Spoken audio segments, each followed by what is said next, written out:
Could over worrying be a generational curse? Hey, what's up? It's Patrick. It's Rose via Fire. And I pray this message reaches who it needs to reach. So let's talk about, could over worrying be a generational curse? I'm going to keep it real with you, bro. This is something that I picked up on, bro. To whereas, let's say your grandmother and them was warriors. Your grandfather and them was warriors. And I'm not talking about as warriors as in soldiers. I'm not talking about soldiers. I'm talking about it was worrying. I'm not talking about it was a warrior, as in like with a shield and a sword and all, like soldiers. I'm not even talking about. I'm talking about it was worrying. They was warriors. They was worrying. So I'm starting to like, damn, could over worrying be a generational curse?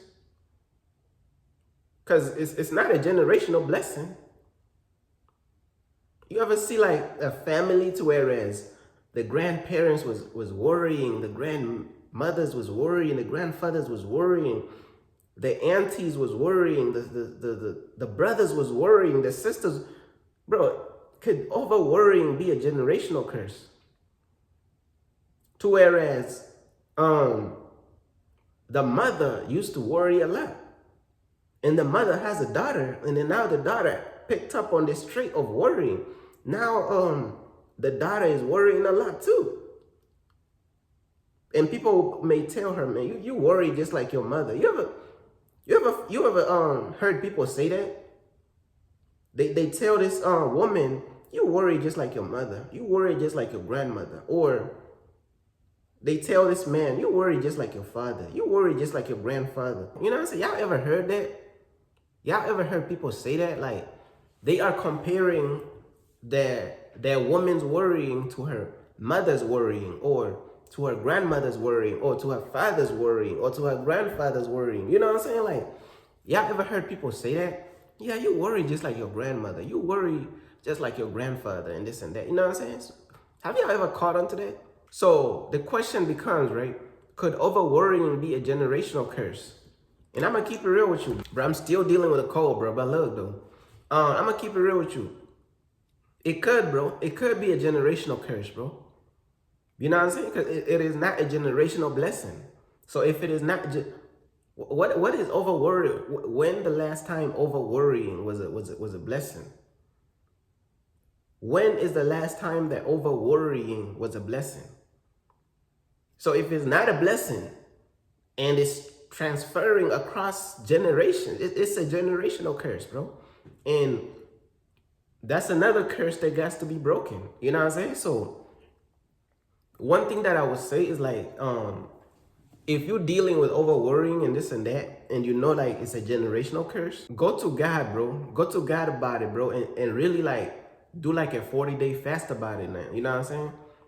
Do like a 40-day fast, or just do like whatever amount of days that God tells you to do, just to overcome that over worrying spirit. Because it's like the spirit of just over worrying, bro. Now I said there's a difference between like worrying a little bit and then over worrying, bro. When you over worrying, bro, that could be like an over worrying spirit that you need to break free from, and that you need to actually like be set free from. You know what I'm saying? But that's pretty much like the things that I wanted to say, bro. Could over worrying be a generational curse? And I'm gonna be real with you. It could be a generational curse, man. Because I'm gonna keep it real with you. I've noticed myself also over worrying a lot too, man. Now, so I be over worried about so many different things and this and that. You know what I'm saying? You could get this from your mother. You could get this from your father. It could come from the grandmother or the grandfather. Like, if you really struggle with over worrying, look back in your family and see who also over worries. Look back into your family and see who also was over worrying. Do like some homework. Do you know, like in school we used to do homework. Do some homework, bro. Who also was over worrying in my family, bro? Was it my mother? Was it my father? Was it my grandmother? Was it my grandfather? Who was it in the bloodline who was over worrying? Could this be a generational curse? It could be. You know, and it just needs to be broken, man. You know what I'm saying? So if you're struggling with like over worrying and this and that, bro, I just encourage you to like go on a fast and just pray about it. Like seek God about it. Ask God to fully like deliver you from that spirit of over worrying. Like break that generational curse. You know what I'm saying? Generational curses come in all types of ways, bro. But over worrying, bro, could be one of those ways in which like the generational curses like really like come through, bro, and really like you just worry over every little thing, bro. Like, bro, y'all ever have those parents, bro, they worry over every little thing, every little thing. That generational curse could pass on to their kids. Now their kids coming out worrying about every little thing, like things that don't even matter to be worried about, bro. Like, bro, you worrying too much about every tiny, minute detail, bro. That could be a generational curse, bro. Over worrying, man. Know what I'm saying? Over worrying could be a generational curse. There's so many things that could be generational curses. But for this message, let me focus on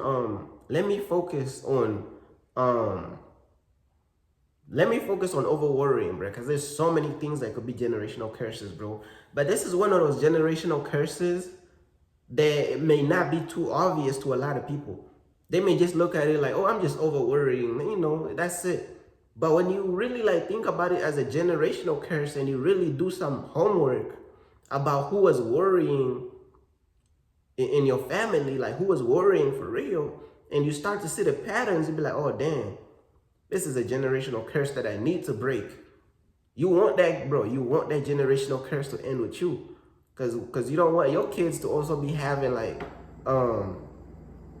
if God called you to have kids, you don't want these kids to be out here also over worrying. Because, bro, like kids, they soak in everything that you do as they growing up. They seeing you worrying and worrying and worrying. Those patterns of worrying is going to go into their system, bro.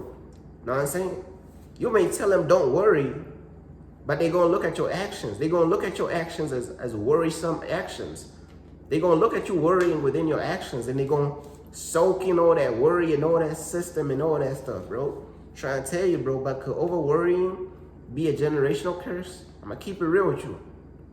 Over worrying could be a generational curse, bro, that need to be broken. And the only way to break it is by the power of God, bro. Like, break that curse so you don't keep the curse going, bro. Break that curse so you don't have to keep that curse going forever. But yeah, that's pretty much everything that I wanted to say, bro. Because a lot of people, they don't even know that over worrying could be a generational curse. They don't know that. But the answer was always there. The answer was always there. Like you could feel it. Like, you know, when the answer is in the air, you could feel it, you could smell it, but you don't know how to put it in words. So that's why God uses people like me to give you clarity on what it is. Oh, I see it. Like you could see the target dead center. It's a generational curse. I see it now. You know what I'm saying? It's a generational curse. But talk to God about it. You know what I'm saying? God may want you to do a 40-day fast about it. Or maybe God may want you to do a 21-day fast about it. Or maybe a 7-day fast. Hey, bro, depends how bad your over worrying is. Now, I'm saying if your over worrying is severe as hell, then maybe God wants you to do a 40-day fast. Talk to God. Maybe God wants you to do a 20-day fast. A 21-day fast. Or maybe God wants you to do a 7-day fast. Or maybe a 3-day fast or a 2-day fast. Or maybe start off small. I don't know. Talk to God, bro. It depends on how severe that curse is and, you know, what's going on. Like, talk to God so he could give you the amount of time that you need to go on a fast to be delivered from that generational curse of over worrying. You know what I'm saying? You got to do what works for you, but like, no meat for like 40 days. You know what I'm saying? That's like the most, that's the most like common one that a lot of people do. Like 40 days without meat, you know what I'm saying? But it's like you really could talk to God and find out what works for you. Like, don't be out here trying to do 40 days without food or water. You is not Moses. You is not Jesus. You will pass away. You will pass away. And I'm not to blame. That's why I'm, you know, adding this disclaimer into the message, you know what I'm saying? And also, like, bro, if you want to learn how to fast and really how to properly do these fasts, I have a page on my website that says dedicated to Tiario. he pretty much talks about how to fast. There's like a message that he did about fasting, and he was really like breaking it down, everything about fasting, how long you're supposed to fast for, what you should fast from, and this and that. You know what I'm saying? So I just wanted to give people that, because a lot of people, they don't even know how to fast the right way. But that's pretty much everything that I wanted to say, man. You know what I'm saying? Hold on. Yeah, I mean, I'm still dealing with like sore throat, bro, from the winter stuff, but the winter allergies or whatever. But yeah, man, that's pretty much everything that I wanted to say, bro. You know what I'm saying? Could over worrying be a generational curse? Yes, obviously, 100%. That's pretty much everything that I wanted to say, man. You know what I'm saying? Why did I say obviously, bro? Obviously. That was out of character, man. I'm a humble person, you know what I'm saying? But that's pretty much everything that I wanted to say, bro. Peace.